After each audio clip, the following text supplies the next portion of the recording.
micro de Radio Bois Blanc s'est rendu à l'espace Édouard Pignon. Bonjour, c'est Mathilde de l'espace Pignon. Ce qui se passe aujourd'hui, ce week-end, c'est les Journées européennes du patrimoine. Dans le cadre de l'exposition Portrait d'habitante d'Anaïs Ruche, Anaïs a passé l'après-midi à l'espace Pignon. On a proposé aux habitants de venir troquer une anecdote sur le quartier contre un croquis d'Anaïs. Anaïs, est-ce que tu veux expliquer comment tu fais tes petits croquis ? Écoute, chaque participant est donc la muse pendant quelques minutes, donc pause pendant que je fais un petit dessin, puis après on met un peu d'aquarelle, et chaque habitant pourra récupérer son dessin à la fin de l'exposition, le 8 octobre, voilà, pour l'emmener chez lui, son œuvre d'art. Voilà, on vous laisse découvrir les anecdotes des habitants.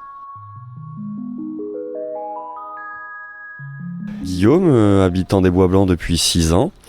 On a commencé à rencontrer des gens essentiellement par le biais des enfants au parc. Et ce fameux parc aura une place un jour dans une fête des voisins, pseudo-improvisée. Du coup, on n'avait pas fait fermer les rues, donc on s'est retrouvés à plusieurs dans le parc Gavarnie à faire la fête des voisins. Chose qui fut très rigolote avec quelques anecdotes de certains et notamment une bonne dizaine de parents finissant à faire la petite chenille qui redémarre. Voilà, une petite anecdote que j'ai pu avoir dans le quartier qui me fait apprécier ce quartier. Voilà. Moi c'est Christelle. Je vais vous raconter mon arrivée dans le quartier. Alors je suis lilloise, née à Lille. Je suis arrivée dans le quartier parce qu'en fait on cherchait avec mon ami à acheter notre premier appartement, enfin maison ou appartement, pour la naissance de notre premier enfant, donc il y a 19 ans maintenant. Et on a découvert, parce que j'ai beau être lilloise d'origine, je ne connaissais pas le quartier, je le connaissais de nom. Effectivement, il a toujours eu, même quand j'étais plus petite, pas forcément super bonne réputation, mais bon. Voilà, comme c'était excentré, j'avais jamais eu l'occasion vraiment de découvrir. Donc on est arrivé, on a visité un appart à côté de la piscine Max Dormois. Ces grandes barres très moches de l'extérieur, on s'est dit bof, mais en fait l'environnement était super, la nature, l'eau, le métro pas loin, et c'était encore des prix abordables à l'époque pour un premier achat jeune couple que nous étions. Voilà, donc on est arrivé comme ça et franchement, depuis on a quitté l'appartement, on a acheté une maison dans le vieux Bois Blanc comme on dit et notre vie a changé. Ouais, il y a une riche vie associative, tout le monde se parle, c'est super, voilà, et c'est un village. Voilà ce que je peux dire de mon rapport au quartier.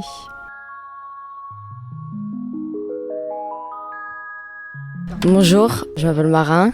Je vais vous raconter une histoire qui s'est passée il y a un an, un peu plus d'1 an. Il y avait le confinement, c'était en novembre. Et j'allais aux aviateurs avec mes copains, on traînait dans les rues ensemble, on rigolait, on s'amusait. Je regarde sur mon téléphone et je vois que mon attestation est dépassée.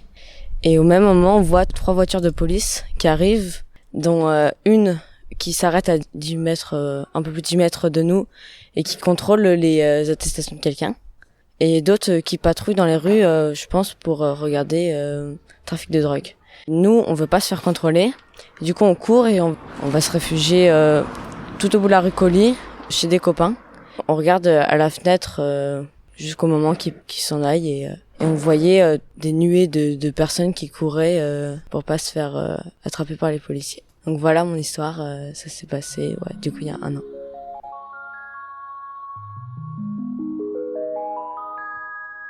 Corinne. Voilà, j'ai une petite anecdote sur comment je suis arrivée dans le quartier des Bois Blancs.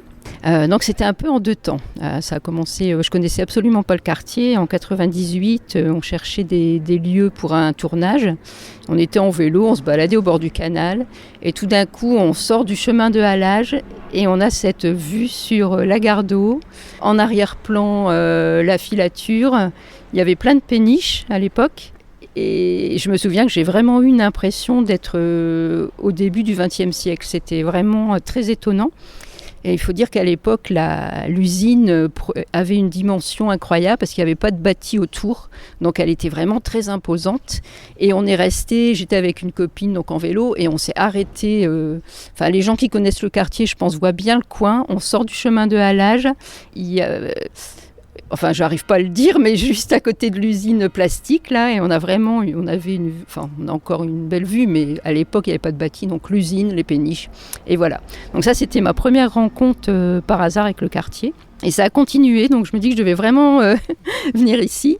Après c'était en 2001, j'avais rencontré mon compagnon depuis quelques années, j'étais enceinte de ma petite fille, qui a maintenant 20 ans, et on cherchait une maison, un appartement, et la personne avec qui je travaille me dit « Bon, voilà, je quitte ma maison, viens voir ». Donc on va voir, et c'était la maison rue des Bois Blancs à côté du Saint-Charles, et ça a été le coup de cœur. Donc très vite, on a rencontré les propriétaires, on a signé tout ça, et j'invite mes parents à la maison.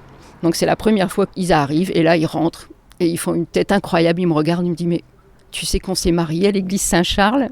Donc l'église était en face de la maison et je ne le savais même pas. En fait, ils s'étaient mariés, donc j'ai regardé les photos du mariage, c'était l'église Saint-Charles. Et ma maman, à l'époque, alors elle m'a un peu raconté, habitait avec sa maman avenue de Dunkerque. Donc il y avait toute une histoire de famille déjà autour du quartier. Et voilà, et maintenant ça fait 20 ans que je suis dans le quartier. Voili.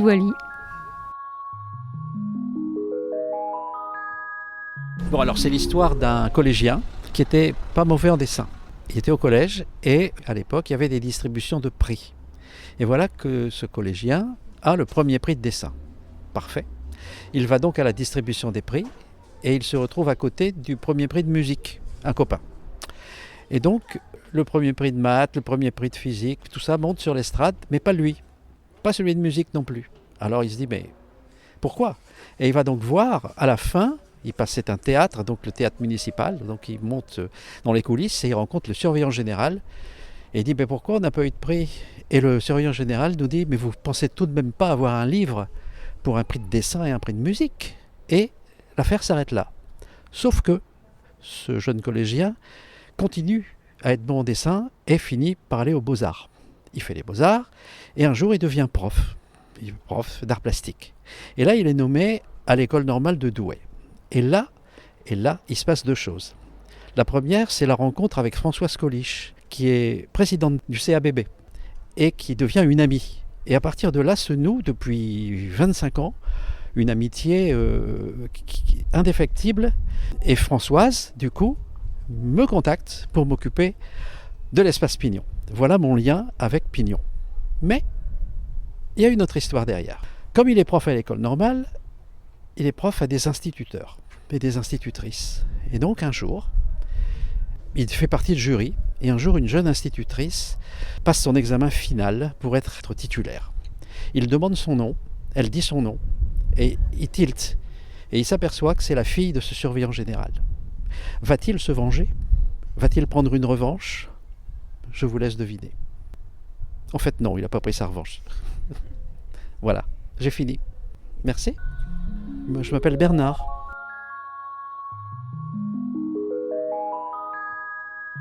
Clovis, Anne-Sophie, Pauline. Alors nous, on est venus aujourd'hui pour revoir l'artiste qu'on a rencontré il y a plus d'1 an et demi. Elle avait fait notre portrait à moi et Clovis, donc Anne-Sophie et Clovis. Et on revient aujourd'hui parce qu'on a agrandi la famille et qu'on voudrait faire le portrait à 3. Clovis, Pauline et Anne-Sophie. Voilà. Merci à elle.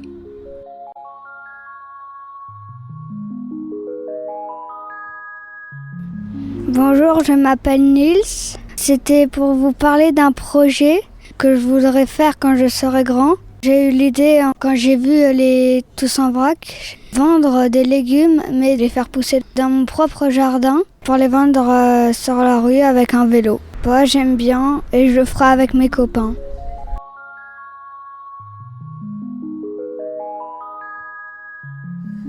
Donc ce sera l'anecdote de Louis. Voilà, donc ça s'est passé, c'était il y a quelques années, il y a 4-5 ans à peu près. C'était en plein hiver, il faisait très très froid ce jour-là. Et en passant devant ma fenêtre, je vois la nouvelle voisine qui était en train de se battre avec la roue de sa voiture devant chez moi, avec des amis. Alors bon, je vais voir ce qui se passe. Et en fait, ce qui se passe, c'est qu'elle avait acheté une voiture d'occasion. Et que sur cette voiture d'occasion, il y avait des écrous anti-vol, mais que la personne qui lui avait vendu cette voiture ne lui avait pas donné les empreintes anti-vol. Donc elle essayait par tous les moyens de dévisser ces écrous, et c'était très compliqué. Et tout à coup, il y a notre super voisin bricoleur qui est arrivé. et sans un mot. Il a regardé ce qui se passait, il est reparti chez lui, il est arrivé avec son kit de soudure et une croix pour dévisser les roues, il a soudé la croix sur l'écrou et il a pu dévisser l'écrou, il a redessoudé tout ça et il est reparti, sans un mot. Il est comme ça notre voisin.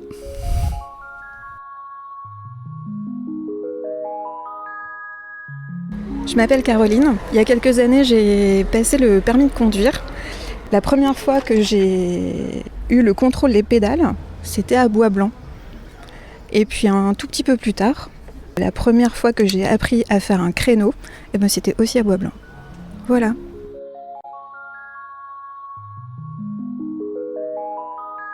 Moi, c'est Mathilde et un peu comme tout le monde, je vais raconter mon arrivée au Bois Blanc. Ma première rencontre avec ce quartier, je suis arrivée pour le travail en fait.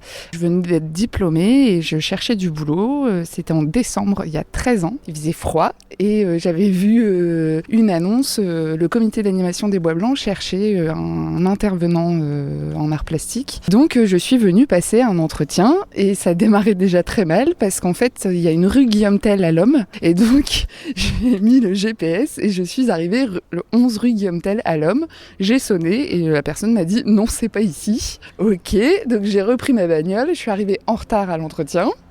Très bien, et là j'arrive, il y avait Françoise Coliche et Véronique Wolf qui m'attendaient. Et donc je passe l'entretien, ça se passe très bien et ça match même. Et du coup dans la foulée, Françoise me dit c'est bon, c'est pour toi.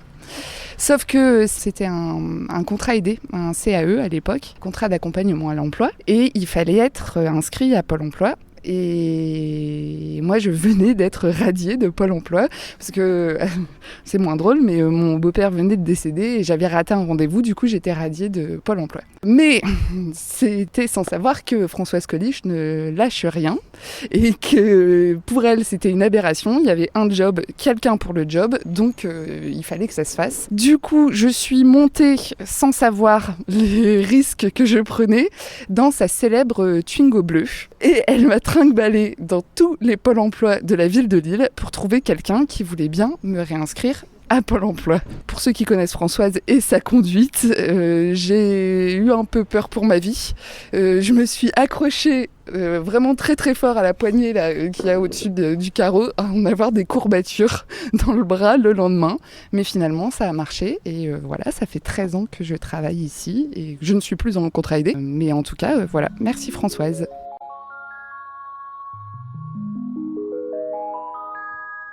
C'est Julie. Et là, je vais balancer du lourd, quoi. En fait, demain, c'est la fête du houblon, le 19 septembre. Et Mélanie, j'en dirai pas plus sur qui et laquelle de Mélanie. Elle s'est trompée de 2 semaines. Ce qui fait que son houblon, qui avait même pas le mildiou, elle l'a coupé il y a 2 semaines. Et du coup, c'est complètement fichu. C'est fichu.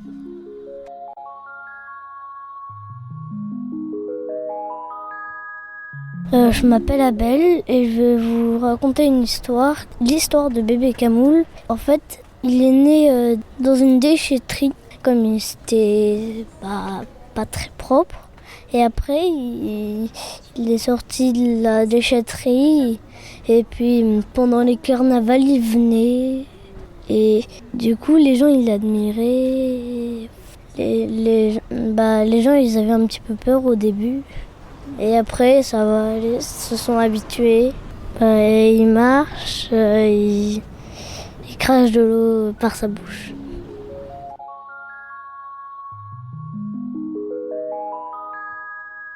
Je suis Audrey, je suis habitante du quartier. Plus un souvenir, j'ai réfléchi parce que des choses belles, drôles, j'en ai vécu vraiment beaucoup ici. Mais voilà, je suis revenue en arrière et j'ai eu cette image de cet hiver 2008 ou 2009. Il faisait froid, c'était la période de Noël et la brigade des contes venait d'être créée. Donc c'est des habitants du quartier qui avaient été formés dans le cadre d'un projet du CAB par une conteuse et le projet c'était la semaine avant Noël d'aller dans différents lieux du quartier pour conter devant les habitants. Donc c'était émouvant parce que c'était des habitants qui n'avaient jamais fait cet exercice. Et c'était des gens que je connaissais. Donc je pense me souvenir qu'ils avaient compté à la maison de retraite, qu'ils avaient compté au Saint-Charles, il me semble. Et puis, il voulait compter aussi chez les habitants. Et moi, ce jour-là, on avait fait un petit goûter avec des amis qui n'étaient pas du quartier. J'avais mis vraiment ambiance, j'avais des petits-enfants. Donc, j'avais vraiment décoré la table en version Noël traditionnelle, rouge et vert. Il y avait une petite lumière tamisée dans la maison. Il y avait le feu qui crépitait. Et la brigade des comptes est arrivée. Donc, je me souviens, la grande table était là. Il y avait les amis qui étaient là. Il y avait du pain d'épices. Enfin, c'était vraiment comme dans un livre d'enfant. Et la brigade des comptes est arrivée. Et c'était un conte qui est un seul conte où où chacun commençait, finissait. Donc c'était des gens que je connaissais, mais à la fois c'était magique, c'était une ambiance extraordinaire. Voilà, c'est vraiment une sensation, un souvenir très très très émouvant. Voilà.